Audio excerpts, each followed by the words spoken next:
Hello everyone, my name is Hamza, and today our topic is about regulatory pathways for autonomous surgery.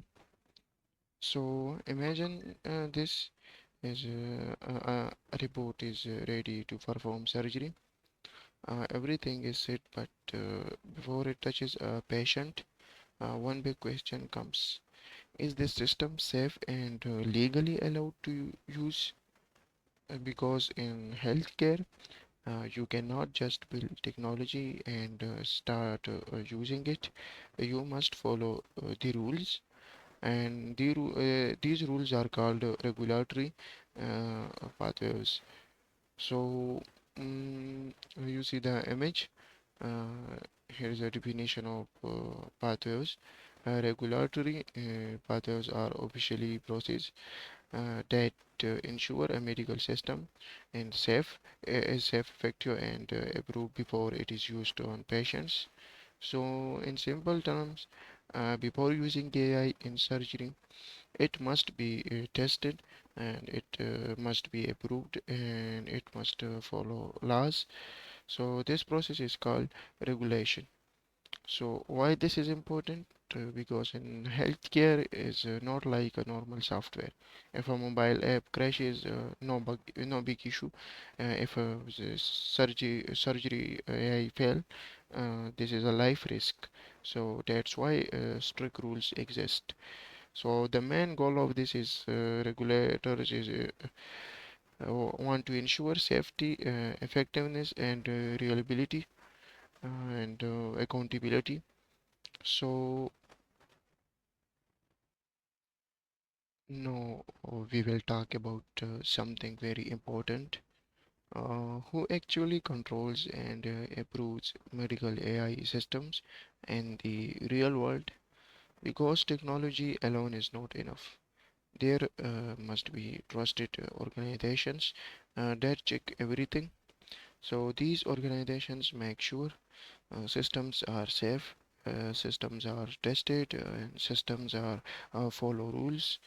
So now let's understand the three most important ones. The number one is US US Food and Drug Administration. This administration FDA is the FDA is a government organization in the United States that approves medical devices, drugs and AI systems before they are used on patients. In simple words, if you want to use a medical AI system in the USA, you must get approval from FDA. FDA checks is the system safe? Does it work correctly? Can it harmful for patient? They don't trust claims. They require real evidence. How FDA works? So let's understand step by step.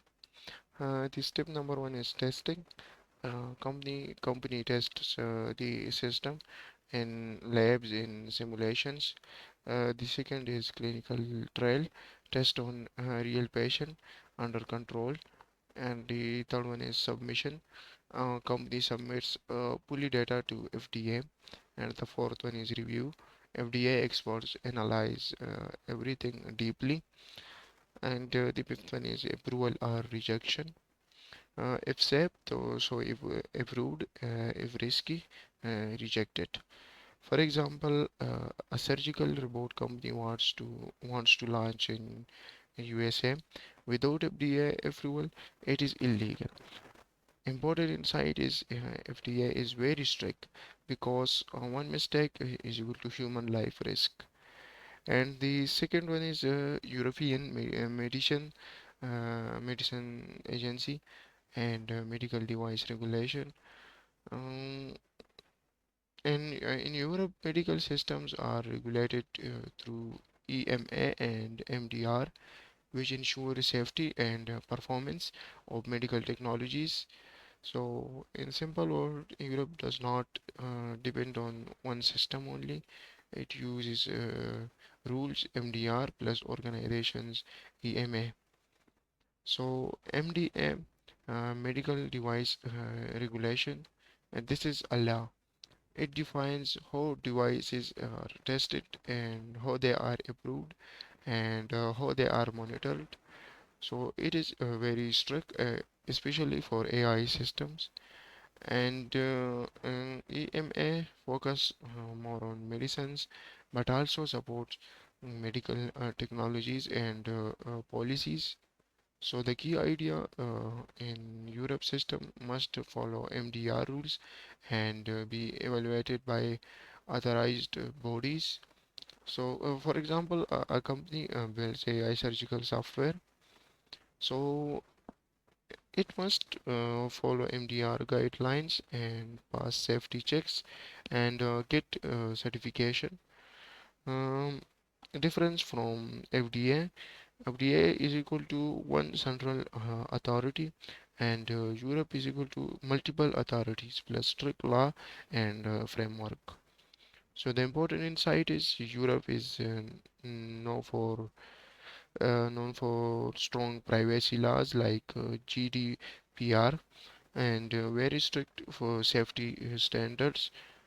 And the third one is World Health Organization (WHO).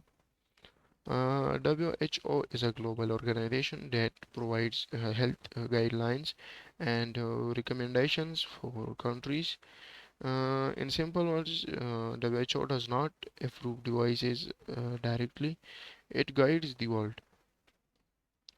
WHO helps in setting global standards and advising countries, guiding safe AI use. For example, WHO may say AI in healthcare must be transparent, patient data must be protected. So the countries then create their own laws based on this. Role in AI. WHO is now focusing on ethical AI, safe AI systems, global collaboration. So WHO is equal to advisor, not direct controller. The big comparison in simple words, FDA is approves systems, which is a USA organization, and EMA MDR regulates systems, and WHO guides globally. So imagine a company builds surgical AI for USA to go to FDA, for Europe follow MDR certification, and globally follow WHO guidelines. In current world situation, AI regulation is still evolving. Countries are updating laws, testing new frameworks, building AI specific regulations. In the future, global AI rules may come stronger safety checks and continuous monitoring systems. So think like a patient, you don't care how advanced AI is, you care if it is safe. These organizations ensure that safety. So FDA approved system in the USA and EMA MDR regular system in Europe, and WHO provides globally guidance for safe healthcare systems. So behind every safe medical AI system, there is not just technology, there is a strong regulatory systems protecting human life. The another topic is classification of medical AI systems. AI systems are classified based on risk. The green one is a low risk, simple apps, basic tools, and the yellow one is medical, medium risk, which is decision support systems, and the high risk is surgical robots, autonomous systems. Autonomous surgery is equal to high risk. Here is the regulatory pathway step by step. So the number one step is the development. System is built and designed, and the second step is preclinical testing. Test in labs, simulations, and virtual environments, no human involved yet. And the third one is clinical trials test on real patients, carefully controlled, and the check safety, performance, etc. And the fourth one is approval process. Submit data to regulatory authority. Authority checks results, risk, and benefits. And the fifth one is deployment. System is approved and used in hospitals. And the sixth one is post-market monitoring.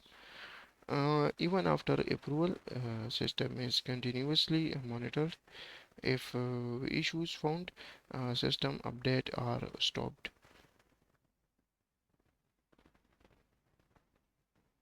And traditional systems are fixed, but AI systems learn and change over time.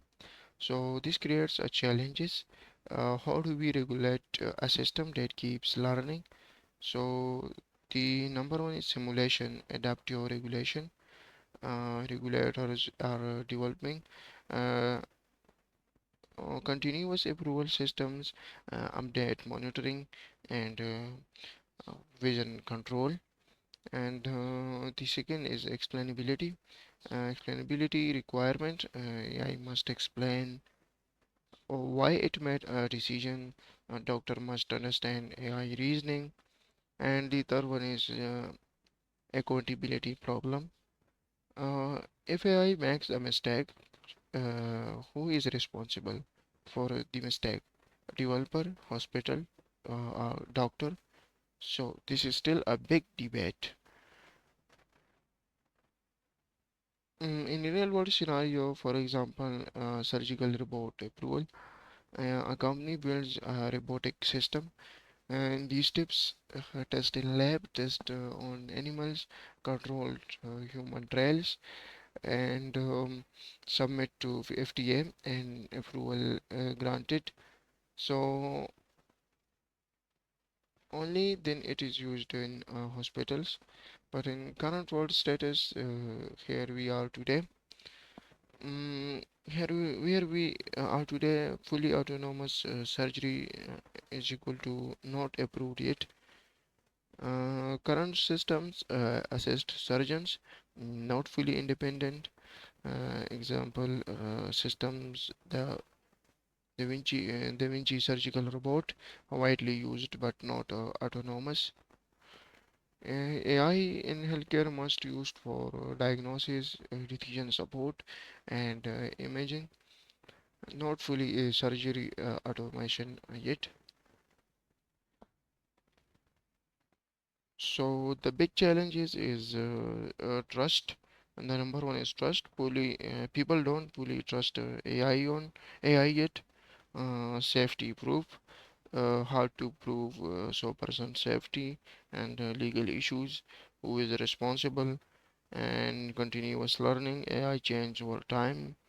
So in future, smarter regulations, safer AI systems, uh, gradual autonomy increase. The first level 2 or and 3 system approved, and later higher autonomy levels. So think like a patient. Will you allow a robot to operate on you? Only if it is proven safe and it is approved and it is trusted. So regulation is not a barrier, it is a protection. In ensures the technology helps people and not harmful for him. So in simple terms, regulatory pathways ensure that autonomous surgical systems are trusted, tested, and approved and monitored before real-world use. So they focus on safety, reliability, and accountability. So the future of autonomous surgery is not just about building smart systems. It is about proving they are safe enough to trust with a human life.